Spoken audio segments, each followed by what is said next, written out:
Good morning and welcome to Community Conversations. I am Vicki Green, and I guarantee today's show is going to make you hungry. Today we're talking about a great event coming up in the city of Worcester. It's Worcester's Best Chef. It's the 12th year of the competition and will be held January 27th at Mechanics Hall. Sitting here with me today are two extremely well-known chefs in this region involved in this great night of competition. Judge Alina Eisenhower, who was the owner and of the former Sweet Kitchen and Bar in Worcester, and now a restaurant and hospitality consultant and recipe blogger.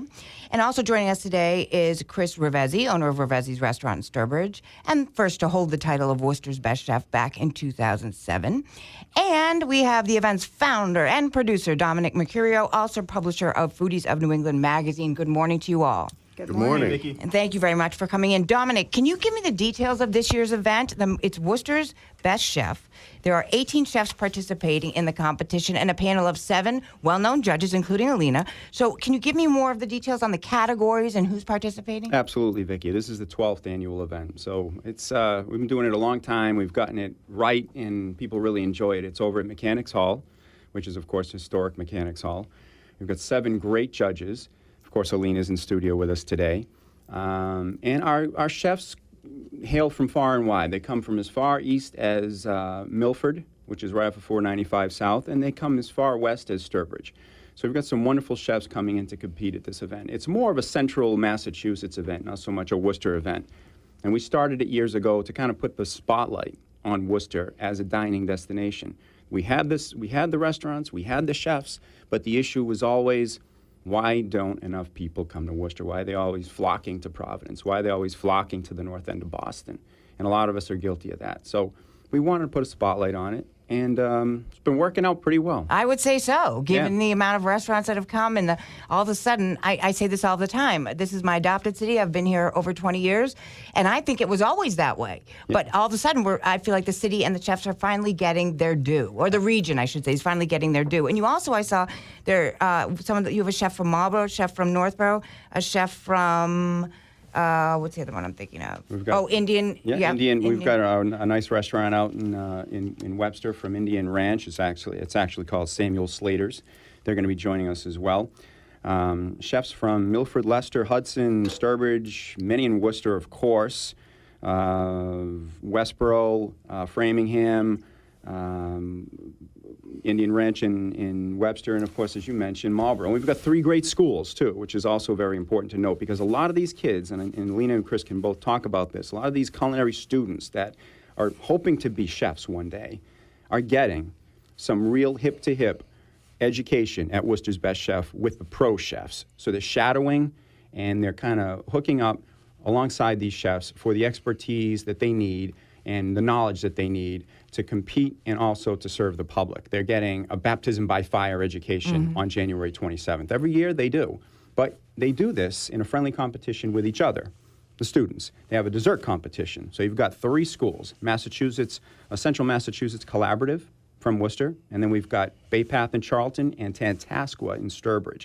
Those are regional schools, so kids come from all the towns in those 2 areas to compete with each other. And then we put them on TV on Channel 3 Spectrum after the event to tell everybody how it was. And we got some really great comments. This show, too, as we talk about this, will also be online so people can hear the information about getting tickets to the event. Absolutely. Which is January 27th. And the website for tickets is? Real easy, worcester'sbestchef.com. Or just Google Worcester's Best Chef, find out information, check out our Facebook page, check out our website for all of our sponsors and all of the list of chef competitors and judges. Okay. So, Alina, let's go to you. You're a judge, and it must be an interesting place to be given that, I'm a fan, okay? Because you've been on several Food Network shows, and I watch them all. You've been on Chopped, Beat Bobby Flay, Cupcake Wars, Sweet Genius. So you did win Sweet Genius, right? I did. And I know you got to second in Chopped. And we were having this discussion beforehand because I need to let listeners know that, I wanted to know what really goes on these sets of these cooking shows that I'm sure a lot of our listeners watch too. But as a judge, what do you look for when it comes to the Iron Chef competition at Worcester's Best Chef and picking the top 3 that'll eventually one of them will win? What do you look for as a judge? It's always about the best tasting dish. Period. So when you talk about best tasting, is it all the senses? Are we talking about It's all of it, sour, yes. sweet?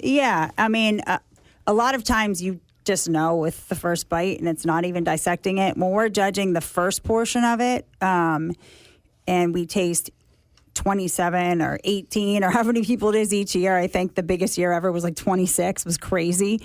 You have and we have to taste 20? every single dish. Yeah, we start tasting at 10 in the morning. Chris has done it with me for a few years.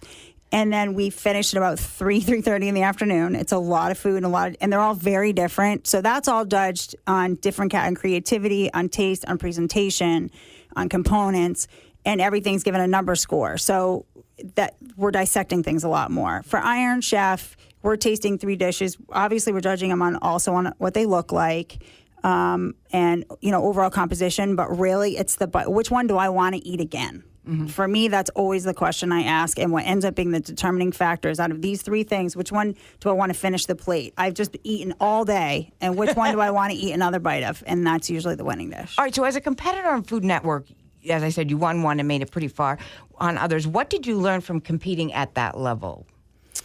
It's kind of cliche, and I think you hear a lot of people say it, but remember who you are and just cook your food.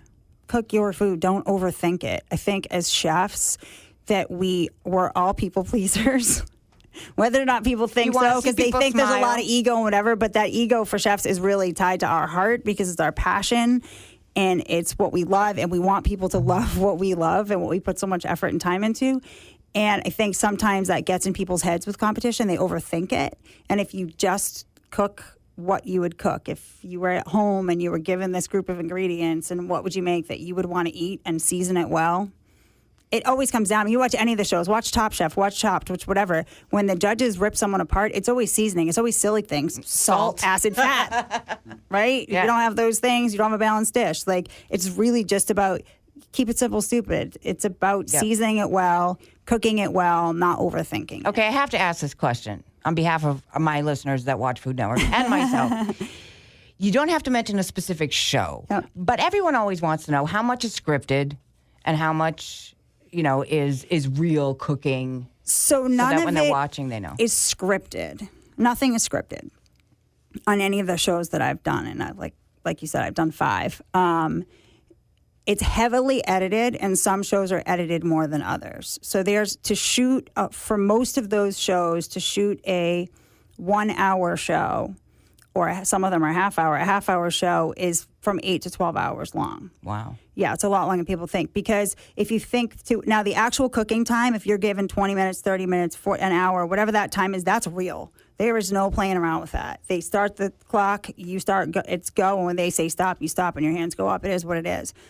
But what's drawn out is after every round, think about it, we start in a brand new clean kitchen. They have to come in and clean. Everybody's big, right. People don't think about these things. At the big giant mess we made, they need to restock the pantry because we've ripped it apart and taken all the ingredients. They need to check the, oven temperatures and everything else. And so they have to reset everything. So that takes time. Judging takes time. A lot of time in between that, they're interviewing us for when you hear the voiceover. Yeah, no, I know. Of our commentary on it. I'm like, how can they be talking about what they're cooking right now? I mean, that's pretty I will say that that's where it's edited. And that's where you have a little bit of a competitive advantage the more times you do it. And I can say that of the last few shows I did, there were moments where I said something in post interviews that I was like, oh, I wanted to take it back. So I was like, they're going to use that against me. If I hadn't said it, they wouldn't even point it out that I overcooked that and flipped it over. And now that I say that, you'll notice it when you start watching the shows. Like someone says like, oh no, they catch them on that all the time. They catch them on it because we've told them. Well, sometimes they catch it because they catch it, but sometimes it's something small.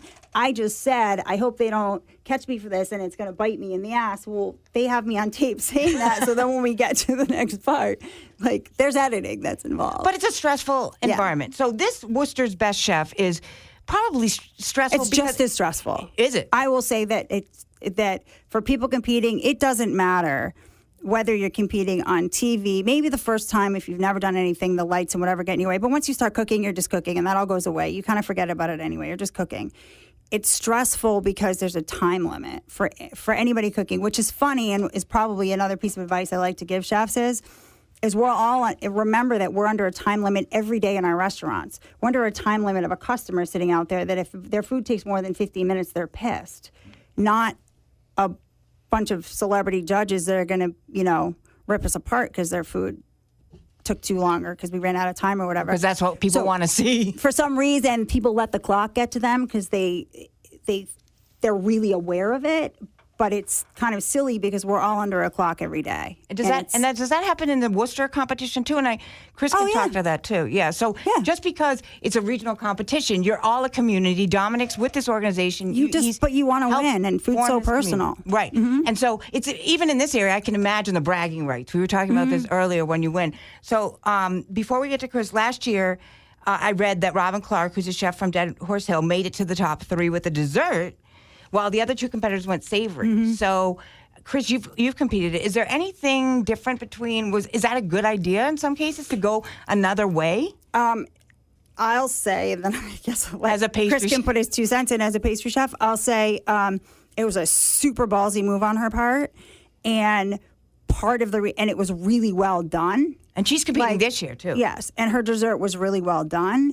And she deserved to win because of it, because it wasn't judged on, again, we judge everything on this point system, that it doesn't matter if it's apples and oranges, because we're judging the dish on its own merit, on its composition. She just put together a really well put together dish. And as a pastry chef, it was one of the best desserts I've had around here. Like, she just did a really good job with it. And so she deserved to be up there just as much as anybody else, because it's not about whether you're cooking with sugar or salt, it's cooking. All right, so we're going to come back to you in a minute. So, Chris, as I mentioned, you were the first winner of the event back in 2007. What was your winning dish? It was actually a peasant dish. It was something that had no expectation of winning anything that day. I made a ravioli filled with oxtail. And I'm sorry, see, it's that long ago. It was a porcini mushroom ravioli topped with oxtail ragu. So oxtail is the best way to put it for non-foodies is a throwaway piece of meat. It's something that people usually don't eat. And they love to put that in the chop basket. You know, it's one of those. Right. It's one of those things nobody wants. So I just decided I was going to do a dish from my father's village in Calabria, in Italy, and things that they use everything to feed. You know, when you're in a poor area, you eat everything. So I figured I'm not going to win. I'm just there to have fun. So I'm going to do a dish that I want to do, and not necessarily a dish that I hope to win or expect to win with. He's making my point. I was just going to say, you're saying exactly what you said. You cooked from your heart. You cooked from your heart. Exactly. And I really had no expectations at all that day. You'd win. I was frightened, tremendously frightened. Really? Once I set up the table, I looked around, and to my left, I saw Bill Brady from Sonoma. I looked to my right, and I saw Bill Nemiroff from Cedar Street, and several other, in my mind, very, very talented, much more than myself, chefs who have gone to culinary school and have, really fancy labels on their chef jackets. And that freaked you out still, even after cooking all these many years? So I turned to my assistants that day, as soon as we, got up to the table, and I said, let's really quietly pack everything back up. It's not a joke. There's a door right behind us. You were that nervous? I said, we can leave right now. Nobody will know that we even came. And then I'll come up with some story as to why we didn't show up. They didn't let me do that. So, but I didn't belong there. Absolutely, positively did not belong there. In your mind, you didn't belong there. Correct, right. But obviously, you did something right. I wanted to see people smile after they tasted my food. I was there to feed folks. And honestly, I was there to feed folks. And I thought, there's going to be winning dishes here, and there's going to be all kinds of competitive attitudes. And I just was happy feeding 1,500 people and having them come back to the table and say, can I have some more of that? Mm. And you ended up winning. I ended up winning. You won the judges. No, I won the People's Choice. People's Choice, right. And then there was another chef that won the Judges' Choice, which 2 completely different awards, right? I mean, Elena just told you, there's several different aspects by which they judge the dishes. A lot of technical things going on there. And to me, I won the award that I was supposed to win because it's why I do what I do. I just want to feed people, and I want them to be happy with the food that I feed them. So I'm certainly not in this for the money because... I don't think any chef is, right? I've been asked several times lately, why do I do what I do? Why am I chef? Why am I chef owner? Why? And it really has nothing to do with wanting to use, the weirdest of ingredients or the organic or farm. I do what I do because I like to give somebody a positive portion of their day. So if I can get somebody for an hour and a half to 2 hours a day, after they leave their job where they've dealt with a lot of problems, or after they've gotten home and dealt with some maybe stressful family issues, my goal is to have them come in, forget about all of that, be fed, be served, be cleaned up after, and all for fairly economic. right, for value is what I always say. Right. Yeah. And if I can see them smiling right before they leave, then I know I succeeded.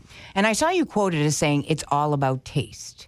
And people are asking you about, we hear farm to table, and there's wonderful things happening this year. Dominic can talk about too, about farmers that are bringing their product, and it's very important. But when you in this one particular article, and it was just one that I saw, but you were quoted as saying it's all about taste. It's not the fancy schmancy. It's not. It's because there's a very long paragraph written by Marcella Hazan where she basically described, and I'm going to mess it up, so I'll give you the gist of it. Oh, I probably have it. It's probably in there. But basically, it's all the expensive ingredients, the being served by a waiter wearing a tuxedo, in a restaurant has Michelin stars, and all of that stuff adds to the experience of eating, but means nothing if flavor is lacking. So it's all, those are all extras, right? Being in a really expensive place, or being fed by a world-class award-winning chef. If you take that first bite and you go, it's okay, then none of that stuff matters. So what do you say when you see all these restaurants? Now, you're in Sturbridge, which is still Central Mass, and I think Sturbridge, there's always been one or two really terrific restaurants, and I think it's really up and coming now as people migrate west to live. And, they might work in Worcester but live in Sturbridge or whatnot. Sturbridge is a bedroom town. It's not a tourist town where people Even though people fly through to go to New York in 84. It's a bedroom town. We have several housing developments there. Most of the people are working in Boston or Worcester or Hartford, Providence, Springfield. So, which is wonderful for us because we have all those people living in our town. Mm-hmm. But so it's not up and coming. It's been up for a while, and Dominic probably has the statistics, but in the 12 years of Worcester's Best Chef competition, I'd say 80% of those years there's been a winner from Sturbridge. Really? Quite accurate. Yeah. Yes. Yeah. Wow. Yeah. Always in the top three. At least always in the top three, right? As a matter of fact, last year, Ken O'Keefe from the Public House won. Yeah, I saw that. In past years, they weren't as strong. So we've got a really good contingent of chefs from Sturbridge. They really bring their A game. And as Bill Nemiroff once said, he's a good friend of both of these great people in the studio today, a lot of his clients that used to come into Cedar Street Restaurant when it was a white linen tablecloth French infusion restaurant would come from 60 miles away, including Connecticut, of course. And they really came into Sturbridge for that experience and that food. So they have high expectations, and Chris and Alina they've always delivered that. Now, unfortunately, there's been restaurants in town that have opened and sustained, and I don't know how to say this without sounding arrogant, but I've been there for 17 years, and I hope I'm considered one of the most popular places for 17 years. And there are restaurants that have opened and closed and fulfilled the statistic of, most restaurants close after 6 months of being open. So I'm sorry to interrupt. But going back to the competition real quick before we get to the issues with labor, as we were talking about before the show, finding good labor, about hospitality, about the palate of the guests. You haven't competed very often since then, right? Why? So I competed in the first year, and then I think probably all but 1 year I did 2007 right up to 2012.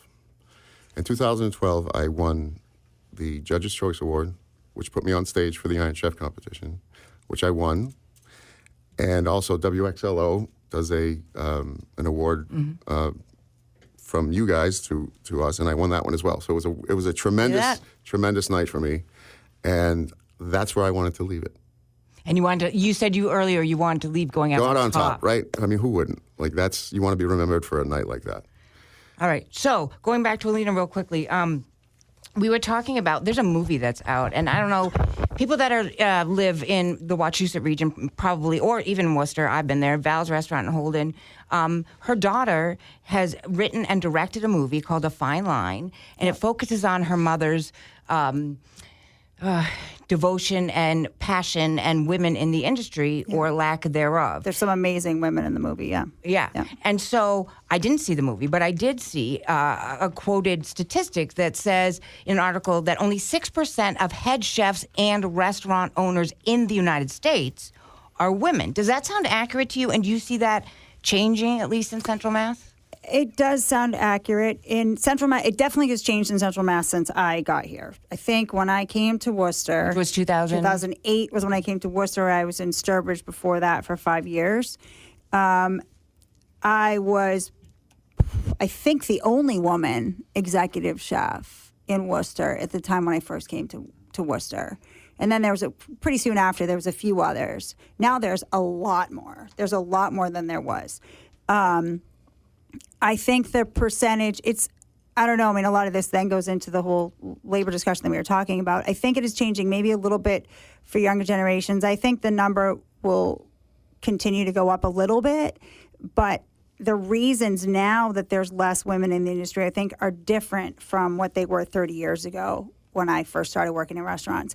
Now I think a part of the reason is lifestyle choice and is what you have to give up and what this industry requires from you, whether you're a man or a woman. I think a lot of guys are making the choice to not want to be because executive of the hours chefs. I've had men and women turn down a promotion even to sous chef from lead line cook because they didn't want what they knew that commitment meant as far as hours and overtime and drain on your home life and your family and all of that. I mean, it's part of the reason that I'm not working in a restaurant every day anymore. So I think that's a big part of it.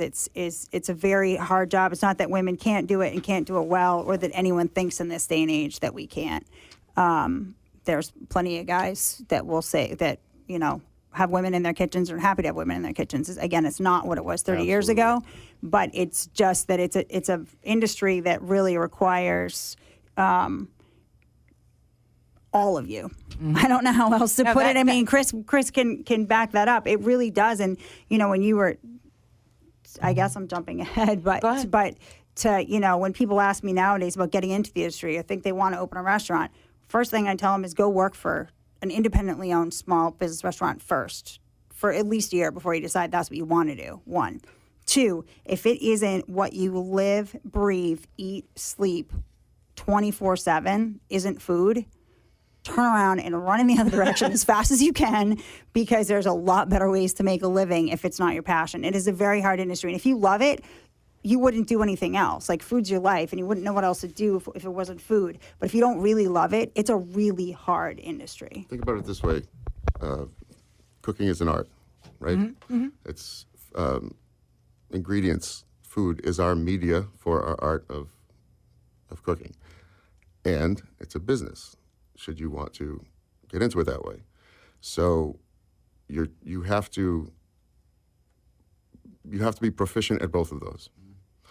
And that's a lot to ask. That's a big... Or you have to find a front of the house or business manager, even though it's your money. Right. You have to find someone who you really trust. Right. With and the business in order to side. trust them, you need to know what they're doing, and you need to be able to double check them. So Okay. I could have another show about being robbed in a restaurant. Yeah, no, I read about that. Let's not go there. So it comes down to this. I meet people that say, I want to go to culinary school. I want to be a chef. Why? I love to cook. Then cook. Stay home and cook. Neither one of you went to culinary school. You don't. It's not a requirement. Right. So, however, there are great culinary schools. You have 2 judges on the panel from Johnson Wales, which we know are, yeah. My point is, if you love to cook, you can cook every single night for your family, for your friends, for your loved ones. Do you want to be a chef because you want to own a business? You want accolades? You want to be famous? All the Food Network stuff. Well, that's different. But I've actually convinced people to not go into this as a career because I spend a couple hours telling them all the horrible things about being a chef or a chef owner. But there's wonderful things. There's wonderful things. But you wouldn't have been doing it, and this competition wouldn't be what it is. But she just said you have to eat, sleep, breathe, and live it. if you're not willing to do that, if you're not willing to forego a Saturday night out with your friends, Christmas. Being Christmas. exhausted for every holiday. If you are home, you're half asleep on the couch. You are not present. You are exhausted. if you are one of those people that will get mad because everyone else you know is going to a concert or going to a party or whatever, and you're not, then this is not the business for you. You have to be jazzed at the fact that you provide other people's leisure time. And that's what it comes down to. And again, that goes back to your all about tasting the farmers. So we're here talking about Worcester's Best Chef competition, which is coming up on January 27th at Mechanics Hall. You can get tickets online. Dominic, the website again? Real easy, Vicki. It's Worcester's, with an S, worcester'sbestchef.com. Okay, now can you tell me a little bit about how the farmers bringing their product came to be for this competition? Absolutely. We work with Central Mass Grown, and Central Mass Grown, Mackenzie May is the head of Central Mass Grown. Great lady, great organization, and what they do is pull in a consortium. They're a consortium of different farmers from throughout Central Mass, and they're really looking out for the farmers, trying to help the farmers promote what they do. The farmers have buying groups where they get together and they offer certain products based on what each farm has seasonally ready for each community to consume, and so they offer that information to Central Mass Grown as an organization that can help promote what they're selling and what they're growing. And Central Mass Grown has brought it to our attention, and what we've done is made available a huge space in Mechanics Hall called Boyden Salon. Now, Boyden Salon, for all the folks that know Worcester from the heyday, know that that's where all of the high school students go to get their prom pictures taken. It's the exposed brick wall, it's beautiful plants, red carpet, glass on the other side. It's a gorgeous, gorgeous room, huge. And that's where actually our judges do most of their work from about 10 a.m. to about 2 or 3 p.m. And then at about 3 p.m., we have a big staff that flips that room and turns it into a marketplace for the farmers. So when you come to Worcester's Best Chef, you have all these pro chefs that you can talk to. If you're in the VIP hour, you can talk to them about their recipes and so forth. You can try all the food, all the beer, all the wine, everything else. But you can go through and talk to the farmers about what it's like to be a farmer. What is it like to be a farmer? What are their challenges? You can taste what they have brought with them that day. And some of them are bringing cider, some of them are bringing marmalades and jellies. I mean, there's a lot of different things, Vicki, that these farmers are bringing. And I think it's really great because a lot of people don't know what farmers really do. They think of a farm and they think of, Cattle. Maybe Bonanza or something Sheep. like that. That's not what it is these days. And with the farm-to-table movement fully in swing, and I always think about that, and I say, geez, back in, Chris's family's Italian, I'm Italian, Alina's Italian. Our families come from Italy. That's the way things were in the old country way back in the There was no old world. McDonald's. There was no fast You went, food. and even today, if you go to Italy today, I was there last summer, you go buy what you need for today at the market, and it's an open-air market. You bring it home, you cook, and then tomorrow you do the same thing. That's still kind of how it works in some of the smaller towns. And Chris is from Calabria, where my family's from. It's the same thing.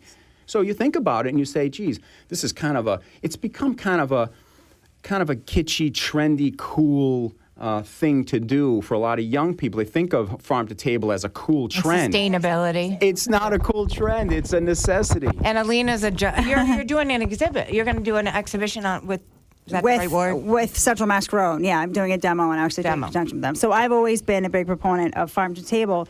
But to what Dom was just saying, kind of what you said, is I actually had a big problem. So when I first opened in Worcester, I've always supported local farms and always used as ingredients. I grew up out in the Berkshires. To us, farm to table was a way of life. It wasn't a trend. It wasn't we're using local ingredients. It was like, well, duh, of course you're using local ingredients. Like, where else would you get your milk from but from the farm? Who else would you get your pasta from but the local guy that makes fresh pasta? Like, Great Barrington, where I grew up, finally now actually is a really big food deal. Like, because the editor of Bon Appetit and a few other people have houses there and talk about it, because that's what it's all about. But it's always been like that. And so I grew up around it. So when I first came to Worcester, and for the first while that I was here, I didn't use it as a tagline. I didn't promote it. And I actually felt really uncomfortable with it when it first came out. When it first came out as a trend, when it became this thing that everyone was talking about. I felt uncomfortable using it all the time because I felt like it was just like this gimmicky thing, even though it's what I'd always done. At a certain point, I realized as a business person, I need to embrace it because it's what I've always done. And if talking about it is what's going to get people to realize that, great, and, help people to understand the importance of it. It goes far beyond, to Chris's point, of course, taste is the number one thing. It doesn't matter if you're using local ingredients, organic ingredients, or whatever else. If you can't put them together properly and you're not a good cook, it doesn't matter. There's the talent, and the taste is the most important thing. But that being said, there's a lot of reasons why supporting local agriculture is good. A lot of times, the most of the time, if not all of the time, it does taste better. The actual raw ingredients taste better because they're harvested when they're actually ripe. They're not trucked. Tomatoes in the supermarket are trucked. They're picked green. A lot of people don't know this. Put on a truck, and they are gassed with a gas that makes them ripen on their long journey from California to Massachusetts. You're not eating. That's why it doesn't taste anything close to a field-grown tomato that you get here. And, all the recalls with the lettuce and whatever else. So the raw ingredients taste better, but aside from that, you're also supporting a local economy. You're supporting these farmers and these generations-old businesses. Like, there's so many more reasons to do it. It's becoming more affordable. It is expensive, so not everyone can afford to always do it. And in restaurants, with your margins and your numbers, to be 100% local, nobody can be. I'm sorry. That's what I was going to ask you. There's a few places that are close, and there's some places that claim that they are, but if you use lemon juice, you are not. Like, there's certain things we can't get around here. There's certain things, even if you're not using local, I'm a big fan of seasonality, so I never, very, very rarely, unless it was like a big request from an important customer or something, would I use a strawberry in the winter because they're just not good. But beyond that, there's certain things. We don't have olive oil in New England. We don't have lemons in New England. We don't have limes. So some things you have to get. But as much as you can support regional local food, you should be. And it's better. The meat, everything. It is. It's better for the environment. It's better for the community. And it tastes better. But is that reflected, Chris, then in your menu price? So if you're going to use that, it's a great thing. It should be supported. But other people listening are none of it on my menu currently. But in the summer there is. In the summer there is, yeah, exactly. Right. And for but does it affect taste? In many cases, if you, like you said, Alina, if you put it together right, she's absolutely correct. But when it's not summertime, I have to make sure things taste wonderful without it. So that's always been my focus. And somebody's going to hate me for saying this, but 30 or 40% of the people that say I love that I'm going out and eating farm to table really don't care. They're saying they're not doing it at home. Right. They're being trendy, and they want their friends to say, yeah, me too. And they want to go out and they want to eat things that taste really great, and they're usually fattening, and they don't want to eat healthy, and they don't want to see little heart smart symbols on the menu. Wait, do you do that at your restaurant? Absolutely not. Because I like the honesty of the whole thing, and you're coming to me because you want to eat some stuff that you would not cook for yourself at home, and you want to be able to just kind of tell yourself that you deserve it. A lot of people say, I'm off my diet tonight. Well, you're off your diet all the time. And, for me, it's just forget about all that stuff. Just come and enjoy and forget your troubles for 2 hours. I mean, I'm repeating what I said last time because it's true. That's why I do this. If somebody wants to eat healthy, I do my best to accommodate them. We have more gluten-free requests than ever, more vegan requests than ever. Which is hard with pasta. Exactly. So now we make, Alina introduced me to an excellent flour that we can make gluten-free pasta with. Excellent. So I do what I can when I can. But just people want to just eat good food and relax. That's the whole point, at least in my place. Now, and as we wrap up, too, we talk about Worcester and the region growing and more restaurants and more restaurants. And I know we've talked about this before the show started, and we could probably talk about this for another hour. But I've talked to, we had the Bob Luz, who's president and CEO of the Mass Restaurant Association, on the show with me in studio last week. And we were talking about oversaturation. We all want to see, and Worcester's Best Chefs, we want to get people all excited about the region. But Dominic, I think you've done your job really, really well, because now we're getting all of these restaurants starting to come, and the ballpark's going to come, and they're talking about, the $240 million development surrounding it with residential and restaurants and this and that. Is there a risk of oversaturation, too many restaurants, and therefore you're going to have a lack of staff and this and the other thing? Oh, no. I don't think so. The city's expanding. There's a lot more housing, and of course, I'll leave that up to all the folks that develop everything in the city. But in terms of culinary arts, I think, and I'm a layperson, I'll just say, the two people to my left are experts. I'm a layperson. But I just had an idea that I thought, with the passion I have for this city, we needed to do. And I had all the great help in the world from people like Alina and Chris, and thank God for them, because it wouldn't have been happening if it weren't for people like them. But I think people like them who care and know how to deliver the goods and put it on the plate, like they say in their business, that's going to make sure, that's going to deliver a future for great restaurants in Central Mass. And there's always more and more space. I know that there's some development at Kelly Square going on besides the stadium. And there's going to be a lot of nice retail space for restaurateurs, small and medium size, in some space, even at Kelly Square coming up. But beyond that, there's always space available. And these guys can tell you because they've owned their own restaurants. They know, and people come to them and say, I've got this space available. Would you like to expand? Or if you want to trim down or make a second location, I've got this other space available. So they know what's going on, and they know the growth in the city is really happening. So I think the city's on its way up. I don't think it's ever going to slow down. Oh, no. That's my point. Is I think as we wrap up, again, I'm going a little bit long here because I think this is an important, and I'm passionate about this as well, is that you want to give people as many choices as you can, but the restaurants that don't make it are eventually going to weed themselves out. I read statistics about there's a certain percentage that die within the first 4 years. Bob was The telling majority. me.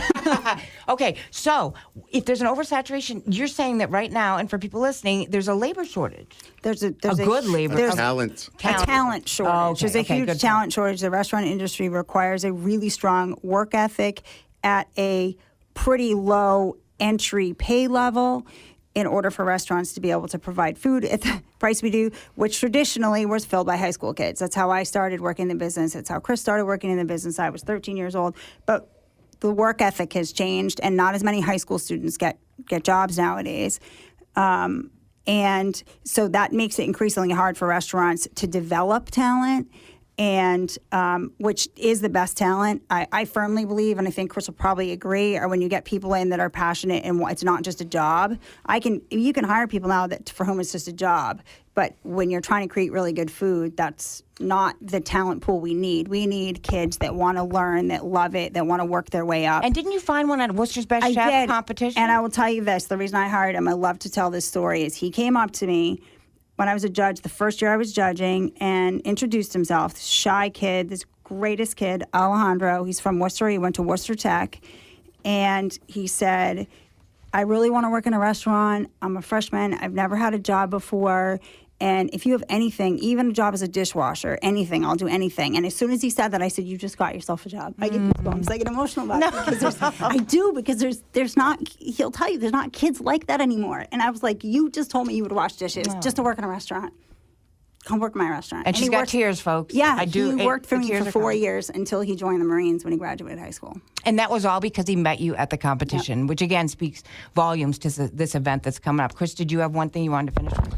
Well, talk about the oversaturated. A rising tide raises all boats. All things being equal and in a perfect situation, more restaurants mean more customers coming to whatever area they're in, and then you have all kinds of choices. And more chefs, too. And more chefs. But right now, it falls upon you, the consumer, to risk your dollars and go to that restaurant that unfortunately will probably be closed in 4 months.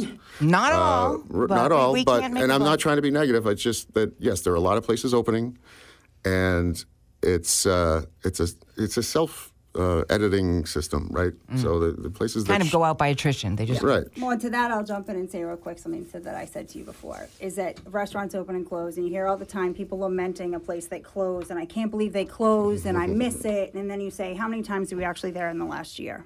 3? The 3 times you went to Chris's restaurant is not paying his bills and supporting him and his family. If there are places that you love, support them as often as you can afford to. And you heard it, people. You heard her There say are that. places that you love. I don't care if there's 100 other choices. And I'm not saying don't explore and don't find places, but if there are places that you love and you have to choose where to spend your money and you don't want those places to leave, support the places you love as often as you can. And that's a perfect way to end this, because if you want to find out the places that are out there, what better way than to taste the food from the best chefs? And the best chefs are going to be, thanks to Dominic Mercurio, at the Worcester's Best Chef competition, January 27th, Mechanics Hall. And you can get tickets at worcestersbestchef.com. And Vicki, when you think about Chris said this a long time ago too, where can you go? We had an attorney that was a client of one of the earlier events, and he said, I've never ever been to an event where I could taste the best food, competition grade food, from 20 chefs thereabouts for $50, $60, $75, whatever ticket you want to buy. You just can't do it.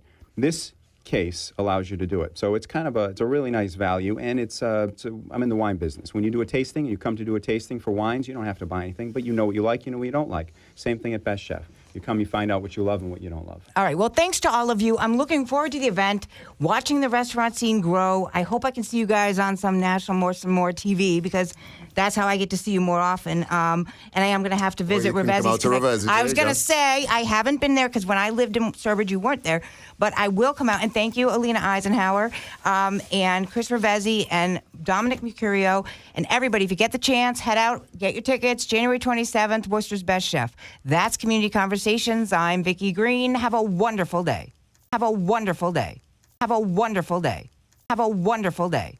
Have a wonderful day.